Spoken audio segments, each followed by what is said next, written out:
waa dhismaha Hotel Israel oo xalay fiidkii ay weerareen dagaalamayaal ka tirsan Al-Shabaab. Muddo saacadaha ay qaadatay in la soo afjiro weerarka ay ku qaadeen hoteelka, waxaana la sheegay in 5 dagaalame oo ka tirsan Al-Shabaab ay fiidkii weerarka fuliyeen. Laamaha ammaanka Soomaaliya ayaa xalay saqdi dhexe soo afjaray weerarka, waxayna sheegeen in la dilay dhammaan dagaalamayaashii weerarka soo qaaday.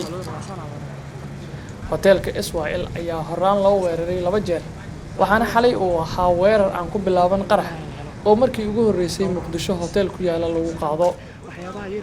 Saxaafadda madaxa bannaan ayaa loo diiday inay galaan gudaha hoteelka si ay u ogaadaan khasaaraha iyo saameynta uu geystay weerarkii xalay lagu qaaday Hotel Israel ee Muqdisho.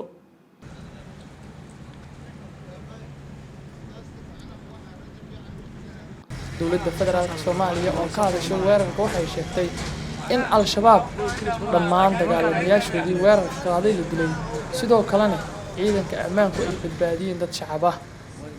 Muqdisho weerar xoogan kama uusan dhicin 4 bilood ee la soo dhaafay, waxaana xalay weerarka uu ahaa mid argagax badan geliyay dadkii ku sugnaa hoteelka iyo kuwii ka ag dhawaa.